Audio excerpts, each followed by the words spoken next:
On the sofa, we're back. It's been a little bit of a break. Apologies if you were here last month and I wasn't. Unfortunately, we travelled all the way to Bristol, had some lovely Chinese food, was then desperately ill and travelled home.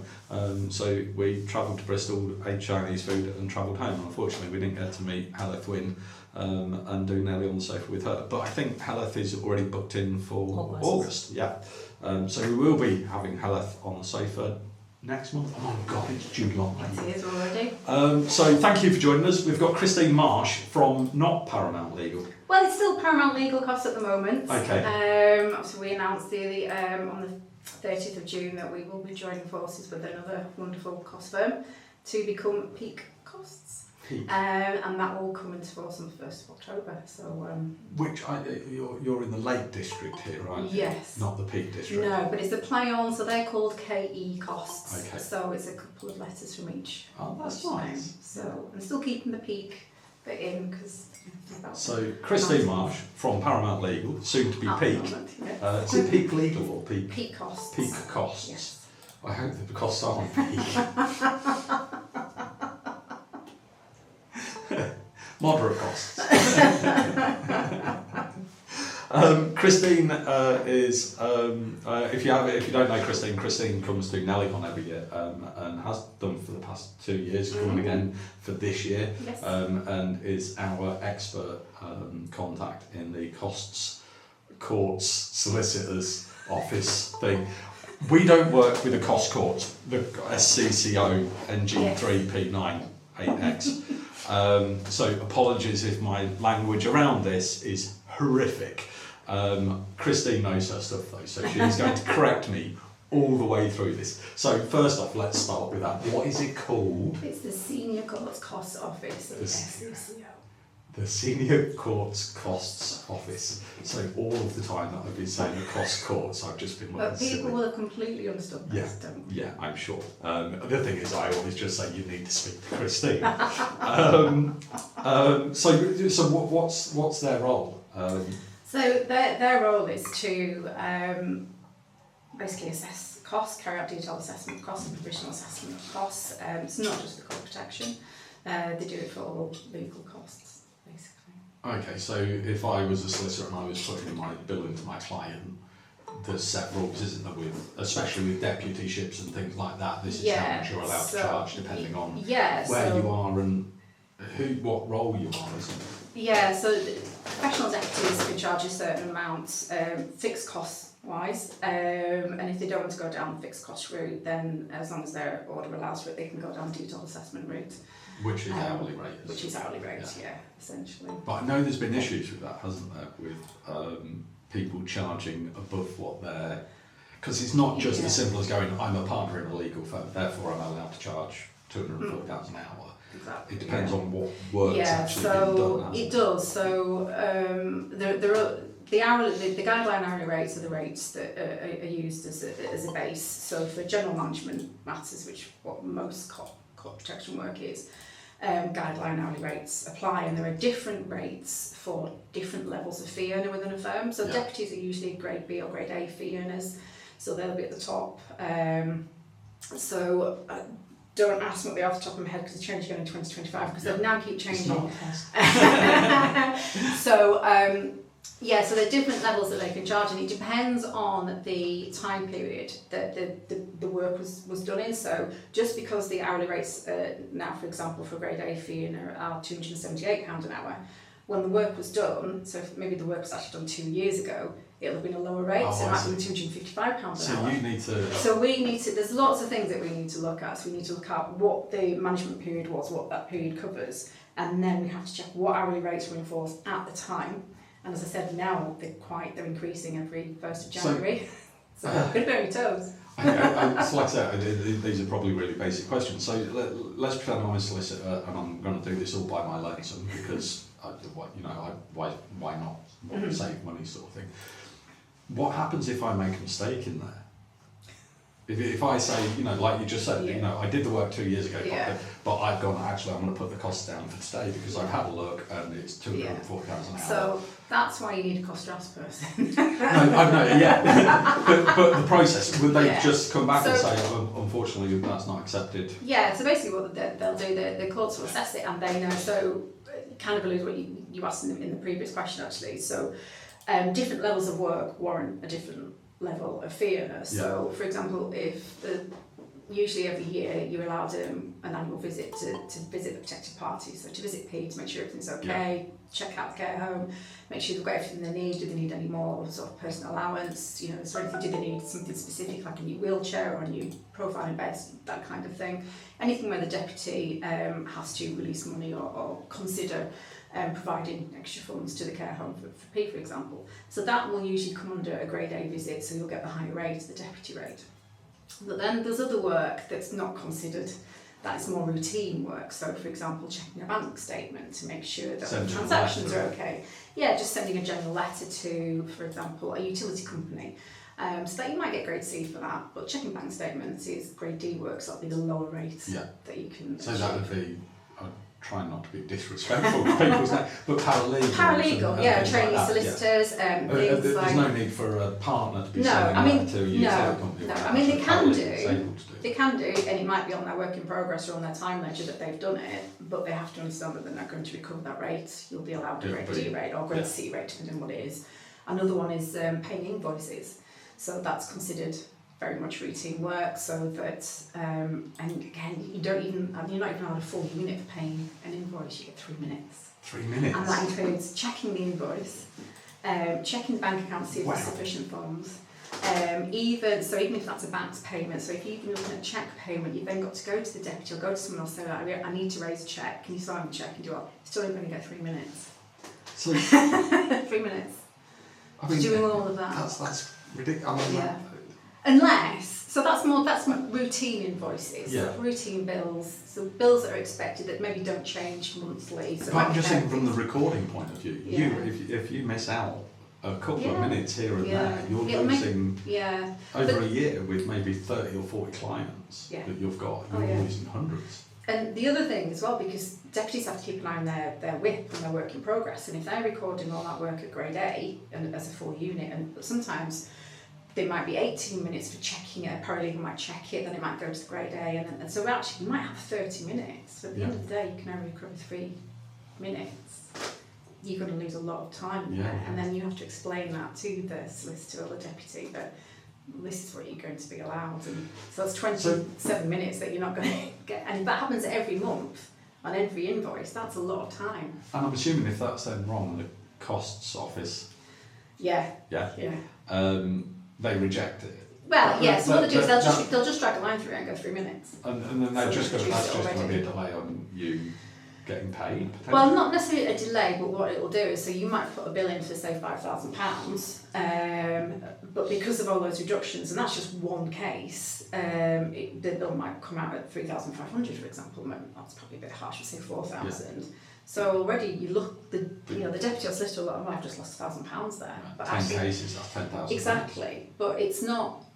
But this is why the training comes into it, and this is why deputies need to get grade D fee units involved more and more, because for doing all the routine work, that's where they need grade D fee units, whether they're paralegals, training solicitors, whatever experience they have at the lower level, you're only ever going to get that rate, so that work needs to be delegated to the lower grade fee earner. We did say I was going to ask, why on earth would anybody need peak costs or paramount legal or anyone similar to you?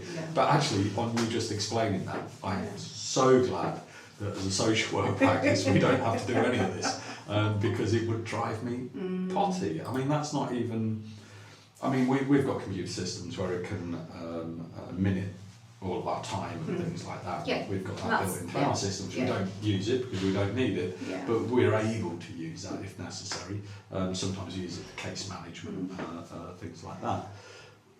So the computer can deal with that side of it, but it can't deal with identifying that cost and this. Exactly. And I'd love to sit there and say, but I'm sure AI is going to be able to do that. But AI is not going to catch up with your updates, is it? And I think it's updates. It's also court protection work isn't black or white.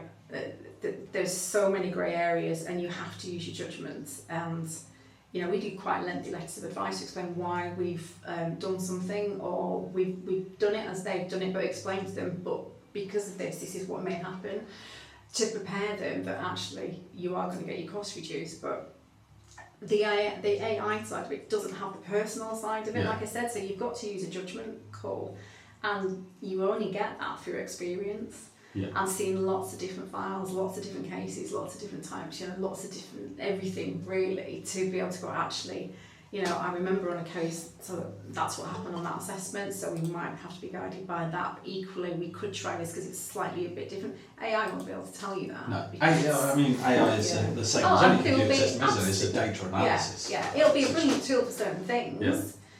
At the moment, I'm not sure where it fits. I'm sure somebody will tell me I'm completely wrong, but I just can't see how they can not have that personal interaction that we have as well. Because the deputies are, at the end of the day, you know, it's not an account, it's not money per se, is it? You're dealing with a human being. At the end of that line is a human being, and that deputy, that paralegal, that solicitor, partner, whatever role, might have had to have involvement with them because of a very personal reason. And that's explainable and costly.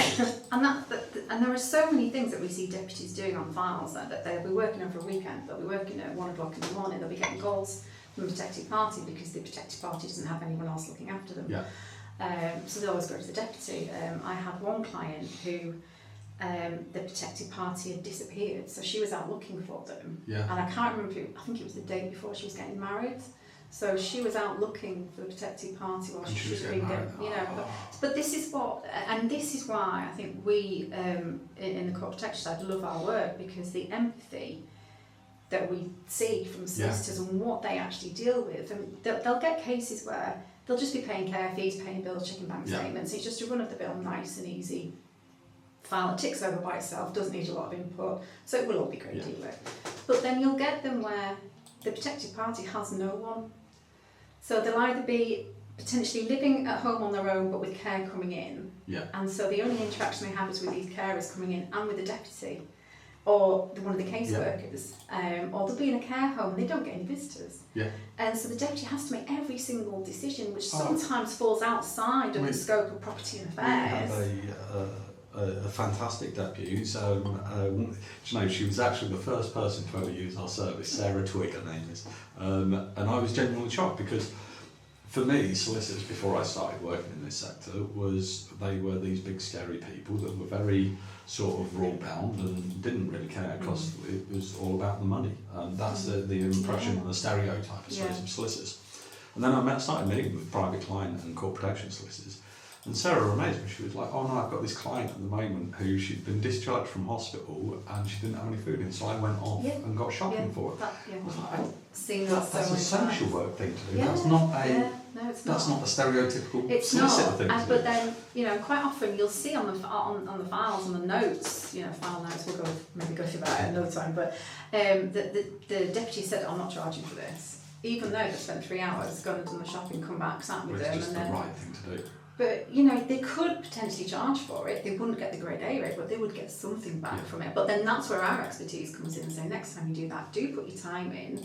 It's up to the senior cost office to say, actually, no, we're not allowing that. And then you can argue it if you want. But then this is the empathy that deputies have for their clients, and they don't want to charge them. I think that's important. But it's really, from the deputy, for being a good deputy, you have to have that empathy.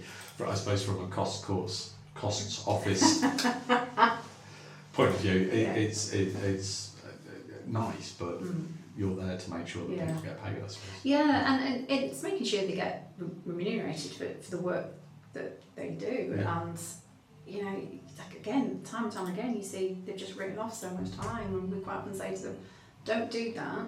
Let us put the time in, let us argue for it, and then let's see what happens. So let the cost officers do their job. I think without being the business person, it's lovely to be able to do kind things, but there's only so much you can do before you end up going, actually, I can't help anyone now because the business has gone. Exactly, I've done it and all if you for free do it for so many people, and if you've got some deputies upwards of 60 clients. So yeah. yeah. Actually, you remind me. When I was a teenager, I worked in a fish and chip shop, and a rather pretty girl came up, and obviously being 16, 17 at the time, I gave her a larger portion of chips because that's how you attract women, is larger portions of chips. And my supervisor came up. No, it didn't. I went then off, and her friend came up and asked for a portion of chips, and she got a normal portion of chips, and she complained. She put in a complaint that she hadn't got the same amount. And my supervisor came and went, don't ever do that, because if you're giving to one person, then everybody else expects the same. Yeah. And there is some of that in there. If you're giving free time to one person, and if they have, especially if they've got capacity, and they then turn around to their friends and go, oh, well, he did this for me, and they did this for free, they're going to expect it. Everyone's going to expect it. And then slowly but surely, your wages would be affected, I'm guessing. So your profit costs slightly dwindle, and then and then bad things start to happen. Yeah. It's an unfortunate world that we live in, but that's the way it works, isn't it? So yeah, don't give out free large portions of chips, and it doesn't work. I'll be honest. I tried it several times, never worked. No, I'm blaming it on the chips, not on anything else.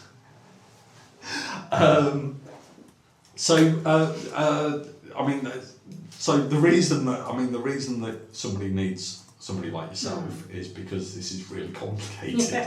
That's essentially it, though, isn't it? Yeah, I mean, you talked before about case management systems, and that all your time goes on site, gets recorded, and we get ledgers and time reports from deputies, but that's what we use that partly to cost, but partly we need to file the papers. But not everything goes on these time recordings. For whatever reason, it gets missed. But there might be something in the file that says, oh, I know they've done that work. It might not be on your time recording, but I know you've done it because the evidence is in the papers. So that's where we get the extra time. Yeah, there's a court order here, but it's not on. You must have had a look at that, considered it. You might have a 5-page court order that you've got to have a look at, got to check that it's correct, but they might not have claimed time for that. Sometimes, so every year, deputies have to prepare what's called an annual report, or OPG 1 or 2.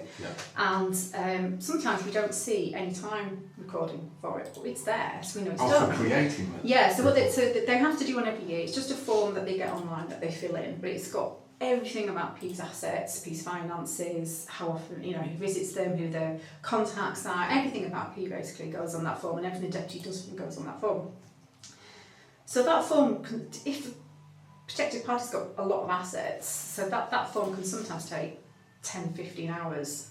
Wow. I mean, usually maybe 3 hours, if it's just a small estate. But if you've got a lot of assets, is a fair chunk of change. But if they've not put it on, if there's no time recording, but we see that, we know they've done it, so then we would estimate time. We would say to them, look, you've done this. Have you got a file note for this? It's just not made it anywhere. If you held it back somehow, it's just not come through on the papers. So either they go, oh yeah, here's the file note, here's your 10 hours, that's fine, brilliant, or however long it is. And if they say, oh no, we say, you can't take in fixed costs, because this is quite a big matter, because you can take fixed costs for it as well. But again, that's like £336, it's not a lot of money. When like I said, you're spending 3 hours on it. And they'll say, oh no, we didn't take fixed costs. No, we definitely, I can't find my file note. I said, well, that's fine, we can still estimate the time, because we know it's done, we know how many, what P's estate is worth and how many assets and where they all are, so we know it's quite a complex matter, so we'll estimate this amount and we'll see what happens. But this is where AI doesn't come in, because it's not so there'll be a lot of things that don't make it to a time ledger or a WIP report for various reasons, or maybe they don't have a time report, they don't give you a time report, so you have to go with what's in the file. And again, there might be a document, you say, well, you've done that, there's no file note for it, but I know you've done it and the evidence is there, so we can put time for it. You're tidying it all up, and then making sure that, not just tidying up, you're making sure that things are included that should be included, but also kind of advising me that you're probably not going to get paid for this, this and this, so we're estimating this is what you'll actually get at the end of it. So I send you my file, I think that's what it's called. How long does that, on average, how long does that take? I mean, how long does it take you to go through it? And you're the expert, so you're doing this a lot faster than... So, and that's the other thing, there are various ways. You can send me like a physical file of papers, so just a normal file, leave arch file, whatever it is, and you go through the papers by hand. Or you can send files in electronically now, so that might be on a PDF. Yeah. So it's just one long PDF with everything that would have been in the paper file is on this online. Which do you prefer? I don't mind actually. Right. I like paper files because they're easier to find things in rather than one long PDF. But then if it's bookmarked, it's still easier. And as you're scrolling through, you get a little bit screen. You do, and then sometimes we get access to client systems, so case management systems, and we have to go in there and find it. They're not as easy, because that's the other thing. We advise them how to send the file to court, because it's not just the bill that we prepare, the full file of papers has to go to court. Okay. So we then tell them if there's anything missing or what order it should be in, or you might be missing an order, or you So might this is a huge job, it's isn't it? not, This isn't a... and a lot of people we've had a say, quick well, I don't glance actually through. know what you do, and I don't know why we need you, but this is why. If you want to get paid properly... I'm trying to sort of think of it from my perspective. It's kind of like having an accountant. Yeah, it's quite simple. I've done my own accounts when I first started up, and dead easy, because there wasn't much to do. Yeah. 3 or 4 things a week coming in. Especially when I was an agency social worker, I had one customer, Lincolnshire County Council. That was it. Paid my own VAT because I knew what to do. Whereas now we've got payroll, we've got tax, we've got pensions, we've got we've just started a salary sacrifice for a car scheme. We've got this, we've got that. You mean you The can't do that? length of time. Well, it's not just that, is it? The length of time. But that's it. You're not the expert in it either. No, and because I'm not the time. expert, it'd take me double the amount of time, if not triple the amount of time, and that would probably take me a week every month, which means a week of me not doing Exactly. essentially fee earning Yeah, work. exactly. So there's that, almost like having an accountant or anyone else. Why would you not? Why would you not? I think, And it's the things as well, it's not just court protection work when we're here because it's court protection, but there are there's probate work which you think is non-contentious. So, a lot of solicitors say, oh, it's all right, we'll just look at my figure on the ledger, on the whip, and we'll charge the client that, or we'll maybe reduce it by a little bit, we'll charge the client that. But actually, they may not have updated them on hourly rates, for example, and that's also important in court protection. Because you can only have the hourly rates that apply at the time, and if you have a retainer, you have to make sure that you update that retainer when the new hourly rates come in, especially if you're not necessarily acting for the protected party as such, because it might be an application within the general management, so you might actually be acting for the children. Okay. So it might be a gifting application, so you might be acting for P's children, so actually the retainer is with P's children, so it's slightly different, because in the past retainers have been with deputies themselves because they act for P. Right. So deputies quite often, it is really strange, have to do their retainers to themselves.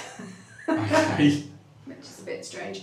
But then professional deputies are expected to know what the hourly rates are, so you don't necessarily fully need a retainer on file if you're just acting as a P in general management, because like I said, professional deputies are expected to know that. But if you're acting outside of that, you need your retainer, because this is, even though it's coming from these funds, if the client deputy is isn't P. the children, so lay deputy, and you're backing them up as such, then that makes my brain hurt. So, but it's it's essentially that you've got to make sure that you've covered all areas. You've told them what your estimate is, what the hourly rates are going to be. You've told them when you're going to increase it, and if you don't, that's where you get into trouble. And so they can contest it. You're spending extra time, which is costly. I mean, it's as simple as that. If you're having to argue with the costs office or anything like that, you're wasting time. If you're having to argue with probate, you're wasting time. And then the other side of it is you're potentially losing money because you're not charging for everything that you could be charging for. And that doesn't mean that you then have to, if you're doing the shopping for that little old lady that you really like, then you may still not want to charge, but at least you're aware of that, I suppose. And potentially your partners are aware of that, and your directors are aware of that. So it's always good to have your costs dealt with by a cost drops person. I can because understand. they are the expert, and they will tell you what's missing from your file, where you could gain more costs, shall we say, recover more costs, not gain more, but recover more costs by doing things a little bit differently. Because it's costs that they're entitled to. It's not made up costs, it's costs that they're entitled to, but for whatever reason they've either not put things on the file, or they've not delegated in a way that they should be delegating. I mean, essentially to me, it's like not having an accountant. It just, Yeah. I don't know any business that doesn't have some sort of accountancy Yeah. support. It's too much, it's too complicated. And part of the reason for that is because HMRC changes the rules every 13 seconds. Yeah. And I'm assuming that's going to be similar to the cost course. The cost course, I've done it again, the cost office. I'm assuming case law impacts. So there might be certain things changing every year. But yeah, I think the good thing about court protection work, it's different for litigation, but the good thing for court protection work is we don't have as many changes. But it does in litigation. Yeah, there's quite often lots of judgments come in litigation. You've got to Okay. keep, yeah, I mean, there is still, don't get me wrong, there are still some in court protection, there just aren't as many. And a lot of and it's like when we talked about it, and now we look at historic judgments, because when I say historic, some go back to 1997. So It's not that historic. well, it is. It's only about 2 for the, years I know. ago. When you're talking litigation, some go way back, but so there've not been a huge number of changes, but some of the recent changes have then come into like the updated OPG guidance, the Practice Direction 19B. One of the main ones was in 2020, where deputies now can't, they've got to stay within their scope of authority. They can't just go off and do things anymore. They've got to stay within their scope of general management. Why do I know this? Yeah, ACC and all. What was it about? Yeah, so I think it was Judge Hilda, who basically just laid down a bit more information. I think there are a few grey areas still. So deputies can only act within the authority and their scope that's within the management. Wasn't there something around litigation with this? Yes. You can't litigate. If yes, you're the deputy, exactly. you can't So, agree to litigation. No, so you have to seek special authority to be able to do that. And if you want to... Was this that case? Yes. Did I get something You did, I'm very impressed. So now deputies can instruct their own firm if they want to, but you have to jump through hoops to be able to do that. So the best way to do it is they have to get 3 estimates, one of which from their own firm. And then if they still want to use their own firm, they can do. If it's under £2,000, they can do, but they've got to account for it in the annual report and say why it was in P's best interest. They want to. If it's over £2,000, they've then got to seek the specific authority. I've got to wait for the order before they can do any work. And that's so if they want to use their company. Yes. So if they chose one of the other companies, would they have to get the special orders? No. So it's all because I think deputies were starting to work beyond what their authority was. So now there's a bit more specific. So things like entering into litigation or on behalf of P, appealing EHCP matters, conveyancing even. What else is there? Complex tax returns, things like that. Really? See, they're all financial things though, aren't they? And I get, we do EHCP appeals, we do social care appeals, things like that. And if you're placing somebody into a care home, that's a health and social care decision. That's definitely not a financial decision, apart from who's going to pay the bill. Exactly, so then there's grey areas there as well. So, and EHCP, it's got nothing to do with money. It's all about the child. It's making sure that they receive the right support in school. Yeah. Apart from who's paying for this. So it is a financial decision. I mean, most things that we make in life, apart from potentially accessing the NHS, I can't think of anything else where it's not got a financial impact at some point. So I can understand why deputies were stepping outside of there, because they were arguing. They were still acting within logically the right that it was financial. It was a financial decision. It was for their client. I mean, we see this with property sales. Seems to be the difficult one at the moment. Whereas they've got deputyship finances, but they haven't got authority to sell the property. Yeah. And then they're having to go back to get another order to get the property. And there's quite a big delay as well. And then that's the other thing. Well, if you're wanting to claim those costs within the bill, you've also got to provide the order that allows that as well. So you've got to show the order for sale. Oh, okay. In the file of papers. So until that's come back, you can't charge for that? Well, we can. So what we would do, put proviso on it to say that we're still waiting for the order, but this work was incurred at this time, but the order will be evidenced in the next management period, because deputies get their costs assessed every year.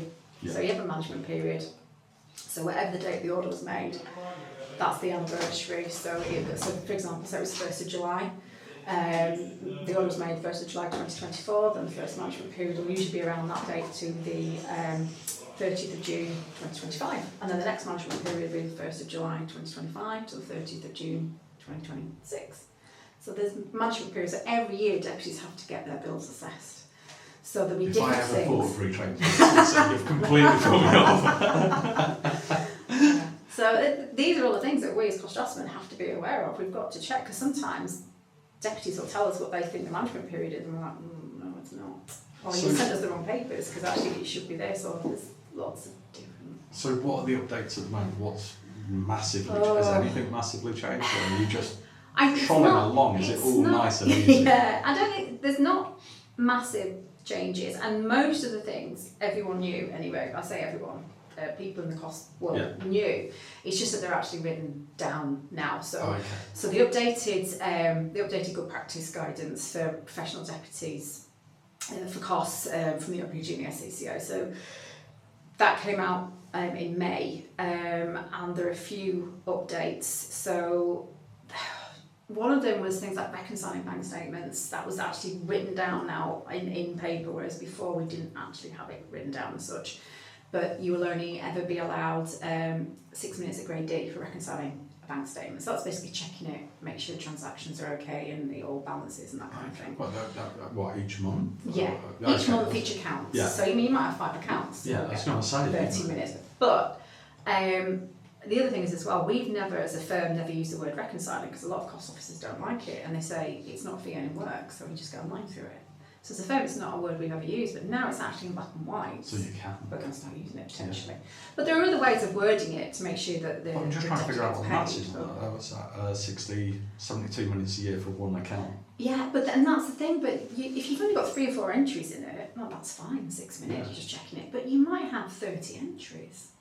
But if you're not charging for that, that's you're missing an hour and 15 minutes. There. Essentially a year for one account. You've got 5 accounts. Yeah, we have a lot of clients that don't charge for checking bank statements. So when the bank statement's on the file, if we can physically see the bank statement, then we'll put 6 minutes in it. And then like you said, if it's 5 accounts, 6 accounts, that's 6, 7 hours a year. 10 clients, that's 70 hours. That's well, 2 months' work. Yeah. 2 weeks' work. Sorry.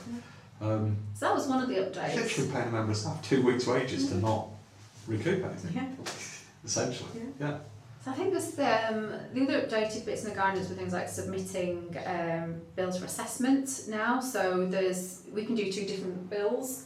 So we can do traditional paper bills, which are 4-column bills, and it's just a piece of paper with the bill on, with the description and all the detail of the work that's been carried out, or we can submit it as an electronic bill, which is the new e-bill. Is that faster then? It is. Yeah. It's faster for us. It basically brings it out to a spreadsheet with different tabs on the bottom, and you can just navigate through on the tabs. It also makes it quicker for cost officers, because in the past you get an assessed bill back from court that was paper and you couldn't read the writing of the cost officer. And there would be things, they might write things on there as their own memos, but you weren't sure if they were memos to you or they were memos to themselves. You weren't sure, and quite often you have to ask for clarification. And then you have to recalculate the bill by hand quite often. And if you've got a 100-page bill, that's going to take you a good 3-4 hours. So now the electronic bill is, the cost officer just clicks the square, whatever it is, the drop down, however they can filter, do all sorts with it dead quick.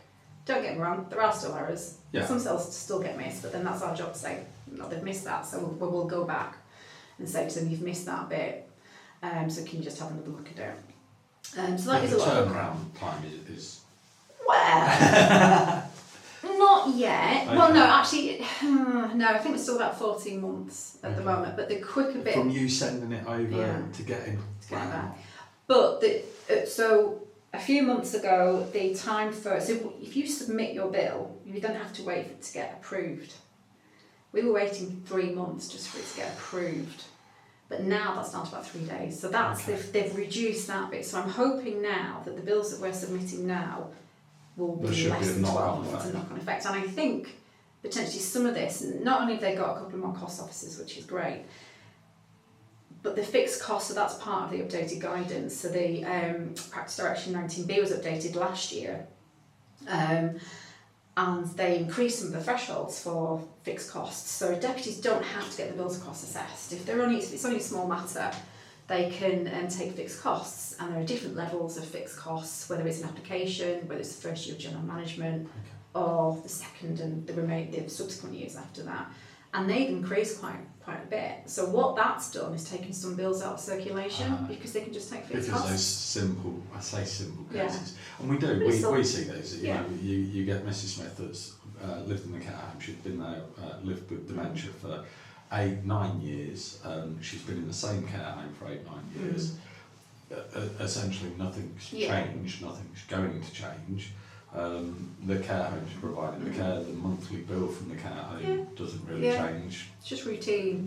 There's no additional bills, there's no additional expenses. I suppose those cases, it sounds horrible saying they're the simple routine They are cases, more routine, and they're the ones that I said that just tick along quite nicely, and then, so they will be the ones that you can take your fixed costs on.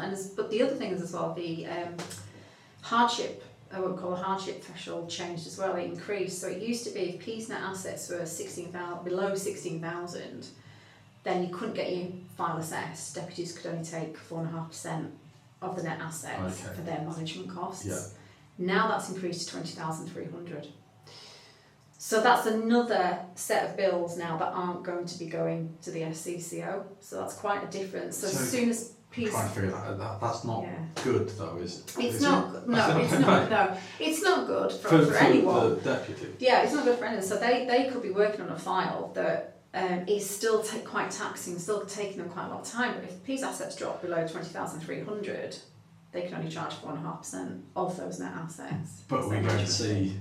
Now I'm trying to think. No. So are we going to see more local authority court protection teams saying, well, actually, because they have a set threshold, and they do. A certain amount. I don't know. I'm now is it the 16,000 we pass over? Yeah, and I think that's what you find. So a lot of local authorities take over cases when it becomes apparent that P's lost capacity, and if they don't look like they've got many assets, then the local authority takes over. Yeah. But they then transfer a lot of those over to private. They do, because what happens is they find that actually P's, they've got a house that they didn't realise, or they've got these assets, they've got this bank account that's got £50,000 in. So the local authority will go, oh no, that's too much for us, and pass it on to, or they'll make an application to pass it on to a deputy, usually a panel deputy. And panel deputies usually take the smaller cases rather than the big, say for example, cases where the protected parties funds have come from a personal injury claim, so they might have millions. So panel deputies tend to, not all the time, but do tend to work on sort of the more smaller run-of-the-mill cases. So they'll get referred to a panel deputy because the costs are too high, and the local authority, it's not. It might be a bit complex, or it's just too time-consuming. But then there'll be a point where the panel deputy will take it over, or the professional deputy will take it over, and those assets will drop to below that 20,300, and then they'll be stuck to only taking the 4.5%. So even though it still might take a lot of work. Potentially, you might find deputies not taking local authority cases as readily. Unless they're over that 20,000. Possibly. And there'll be some deputies that will come off the panel because it's just not workable for them. No. Whatever their system is and their matrix, however it is, it's not workable for them anymore. And it's fine, because I don't think local authorities are under any pressure at the minute at all. I think they're just chilling at the moment.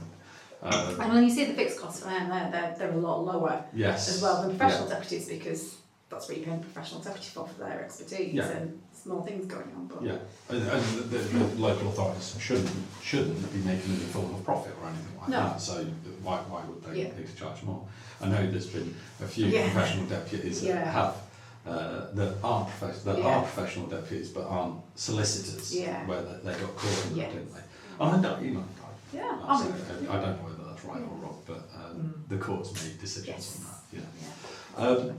So potentially that change could see quite a large impact on local authorities retaining cases, possibly. And then again, even more deputies and solicitors working for not a lot. That's the other option. That's the other side of it. But then what a lot of them take, that's what they take the rough with the smooth. They'll have some cases where they're not making any money on, they're just doing it, And then they will have the bigger cases, and they're the ones where they, you know. Yeah, I wish we had those bigger cases. All of ours are there. But yeah, no, I get that. I mean, we do pro bono work occasionally. We couldn't do thousands of cases each year, but we do a few.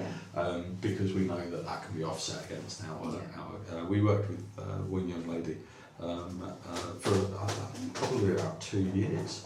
Going out to see her once a month, and the social worker rang me up and said, "Why are you helping her?" And I said, "Because we can." Do you know what I mean? She's 21 years old. She hasn't got anybody else. Her deputy doesn't live anywhere close by. You know, why would we not help? You know, we're social workers at the end of the day, or we were. Now we're psychology and social work and everyone else. And, it's fabulous. So, any other changes?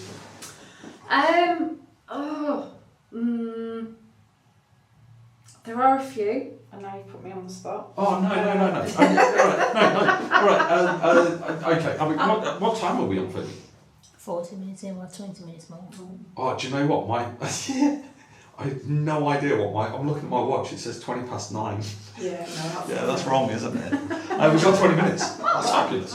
All right, top tips for if you're not going to be clever and use somebody like yourself, because I'll be honest, if we were having to do this, Kerry would be doing all of ours. I'd be like, you deal with that. I wouldn't have anything. I don't think she'd let me have anything to do with this, to be fair. What's your top tips? Top tips. Always get your file professionally costed. That's the top tip. Because if you want to be properly remunerated for the work that you do, get it properly costed. Because they won't just properly cost it. They'll be giving you advice as to what to look at next time, what you can do better. We as a firm offer a lot of training as well, so that deputies can get their files in the best possible shape to get the best possible recovery assessment. Make sure you've got any retainer letters on file, so you are covered, whatever, whether it's general management, whether it's any other outside I'm going to stop you there, because I'm an idiot social worker. All right, now a retainer for me is what the mafia have. They have their solicitor on retainer, which means that he has to drop everything and rush over to stop, Luigi being arrested for murder again. So your retainer just sets out the work that's going to be carried out, who's going to do it, and how it's going to be charged. So a quote. Basically, that's it. A quote. That's it. It's a quote. Okay. And provide an estimate. Yes. So that leads on quite nicely onto estimates, and that's actually one of the other updates. I can tell you that. No, this is my genius about linking. So. So every year, deputies have to provide an update to the OPG, so the Office of Public Guardian, and also to the SCCO, and they do that when they do this annual report that I spoke about before. Yes. Yeah. So that 105, it's like they have to have a crystal ball there and predict what the costs are going to be for the coming year. Okay. So we were talking about the run-of-the-mill cases, that probably wouldn't change, so you might not need to change your estimate very much. A little bit, so you may be on a little bit, But then you might have a case where actually all of a sudden you've got to sell the property because something's happened, or you have to make an application. There are other things that have happened, so actually that increases what that estimate is. So make sure you're doing your estimate for a start and providing that to the OPG. One of the updates is that you now have to update the OPG if you're going to exceed the estimate.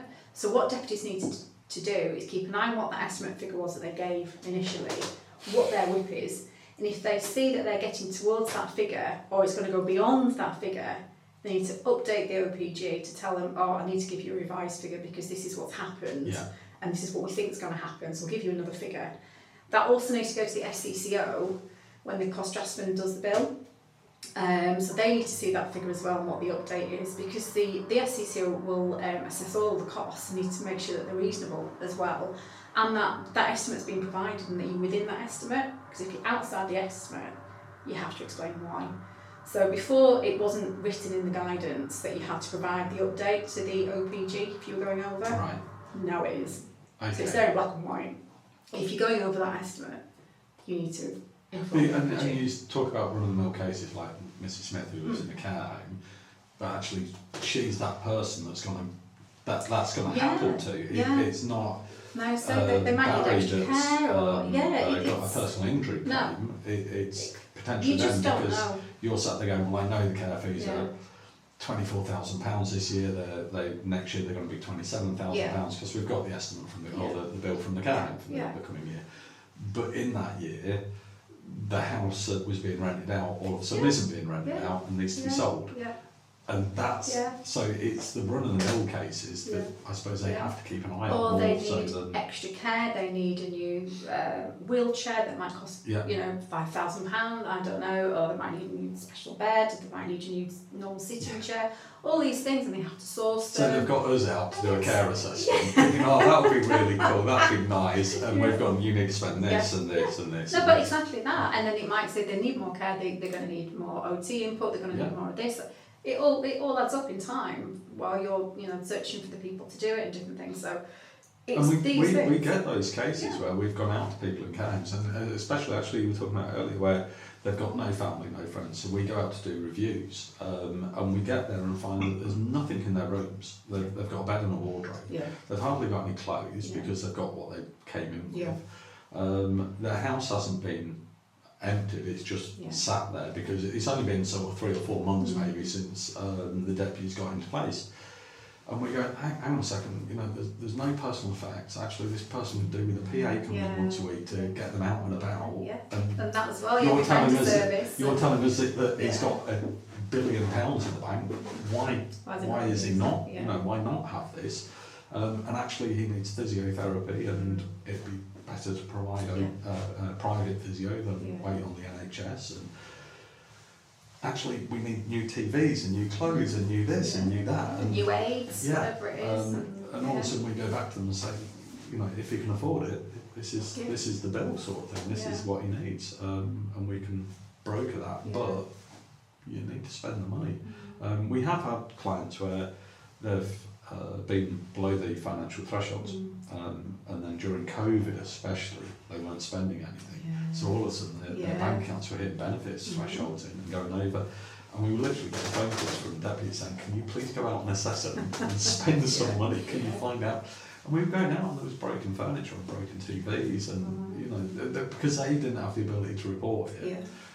One of the common things that we get is care home managers especially and family will turn around and say, well, there's no point asking the deputy, they're a solicitor, they won't spend anything. Yeah, there is a bit of a misconception. And every month, and I know deputies ring up once a month, once every couple of months, and say, is there anything they need? No, he doesn't need anything. No. And then the family, and they're like, oh no, he does, he needs this and this, but there's no point in telling the deputy they won't spend anything. Now we've had that with family members that may have gone in and they've said, oh, we've been told they need X, Y and Z, and so the deputy will say, well, I only rang up last week and said they didn't need anything. It's bizarre, isn't it? So next top tip, any more? Submitting your bills, that's really important because if you don't submit bills properly, submit bills, then you don't get paid, basically. Is it something that happens? People we've worked before for clients where we've got a file in and we've got 8 years worth of there's got to be a time limit from we're supposed to do it every year. That's part of the standard. You should be submitting bills every year, but we've had them before where we've got 8 years worth of work to cost in a file. So basically get your bills sent off to get costed as soon as possible from the end of the management year. Everyone's really busy, we all are, but get so sent off. End of the year, this isn't like the end of a business year, which just sets up. Whatever that management year, so whatever the anniversary date of the audit. Oh, okay. So it's not like that. So it's not like everybody's management year is April the 1st sort of thing. No, I don't. I was going to say whatever. The office must just go. Oh no.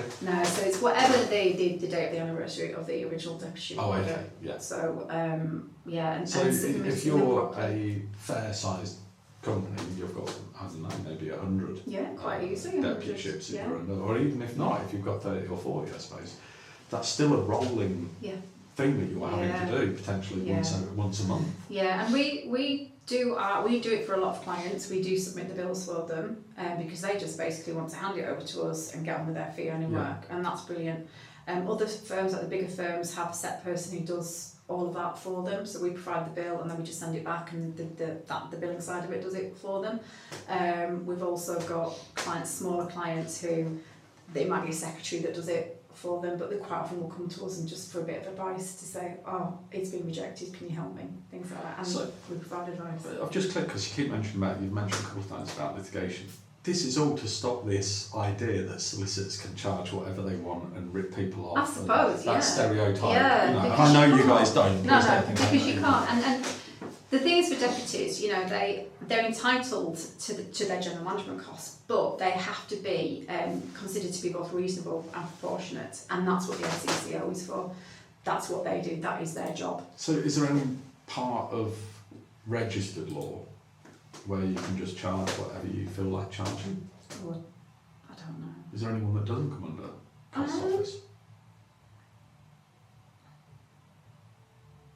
So, well, I know, I'm thinking, no, well, the fixed costs obviously don't get assessed. Yeah. They just, solicitors can just But that's a figure it. fixed cost. But it's a fixed cost. They can only take, and it's a maximum amount up to, so they can take less than that, but they can't take any more than that. So there's a rule there that says this is how much you charge. Yeah, you can't take any more. If you don't want your bills assessed, this is the amount that you can charge basically for it to come out of P's estate.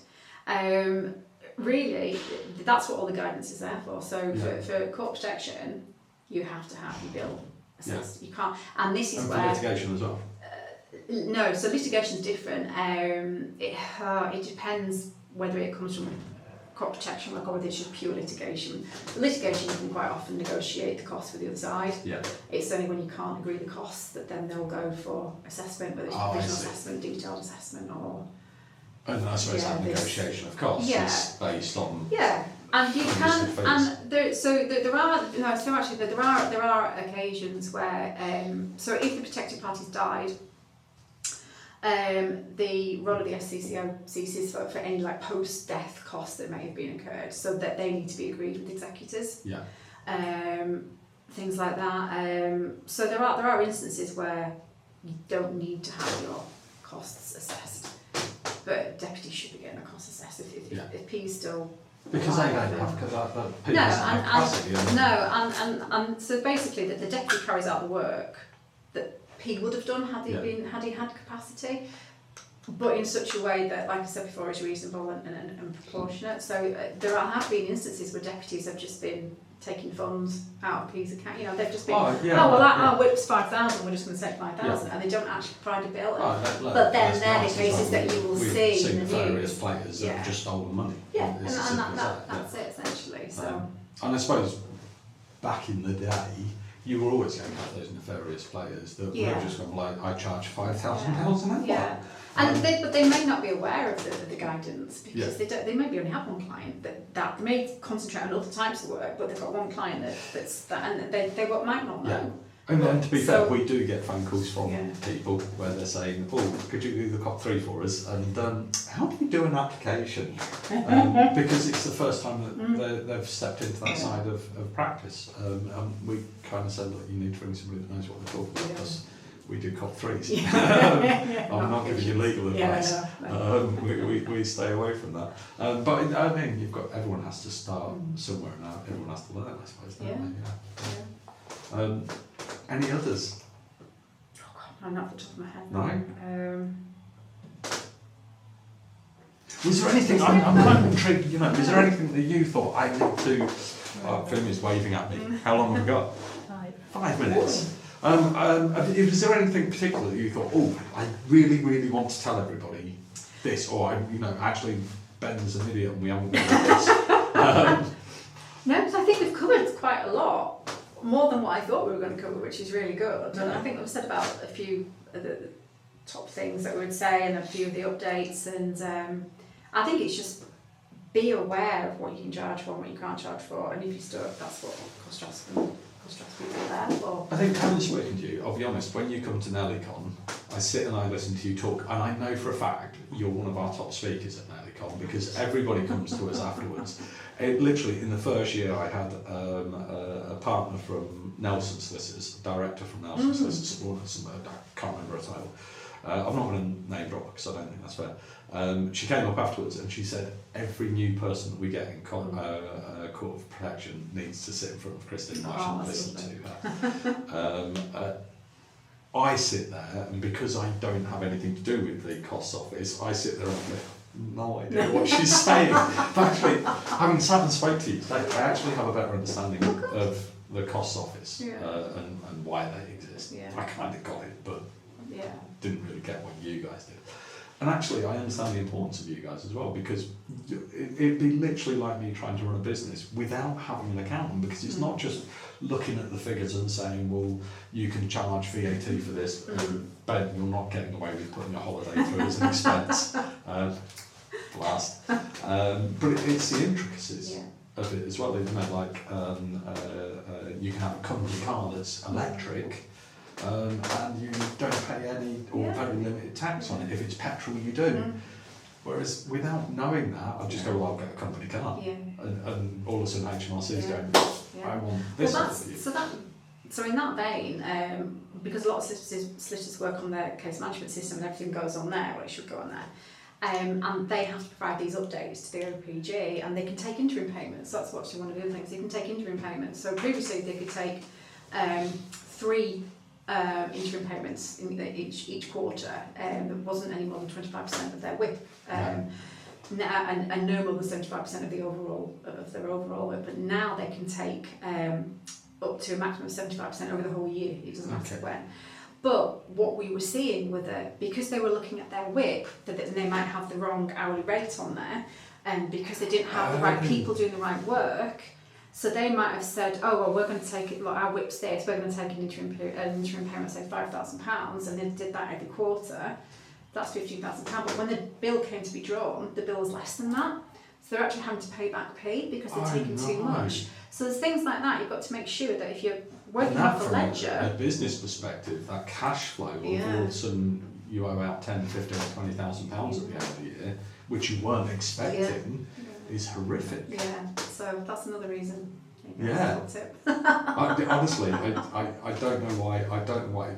If I ran a solicitor's firm, I wouldn't not absolutely knew what they were talking about. It seems ridiculous, doesn't it? It's like I said, it's literally like running a business without having an accountant. It just seems absurd, because it's like you said, it's not just those figures and being able to put them there, it's the legislation that changes. I mean, we try to keep up with court protection, and I mean, you're trying to figure out, is this a case law that's actually changed everything, or is this just a case that's highlighted something, or has this just changed everything? There was a recent case which said that the social worker hadn't identified within the report on how they had told P they were being assessed and what for. Well, if you look at COP 3 form, there is nowhere for that. So if you use that as your baseline, but is that now case law? Is that something we have to include? And all these little comments from judges. So I think how you keep up to date with all of that, and then keep up to date with your specialist area as well, such as court protection or litigation or personal injury, or you wouldn't stand a chance. Thank you. Thank you. It's been fabulous. Have we got any questions for me? No? That's great. That means we did a good job. We answered all the questions without anything. As I said, thank you so much for joining. You had 75 people on today. For those that are interested, it will be on YouTube. You're going to be a YouTuber. Yeah. We're also, as of this week, on Spotify. How cool is that? So you're a spotty as well. Podcaster. Again, A podcaster. Podcaster. Yeah. My 12-year-old niece listened to it on Spotify yesterday. The whole thing as well. I don't know why. And next month we have Helethwin, as long as we don't eat Chinese food the night before. Back on the sofa, or on the sofa for the first time. We'll be going down to Bristol again to see her, and eating Marks and Spencer's sandwiches, definitely. And then NellieCon in November. Christine is going to be there. Yes, I'll be there again. Yeah, you're got a not bit gonna of be change. speaking, are you? No, it will be Georgia. Yeah, Georgia we've got Clarkson. Georgia talking, Yeah. which is going to be exciting. Yeah, but I will be there still. And we've got Heleth Wynn and who else have we got? I keep forgetting. We've got fantastic speakers this year.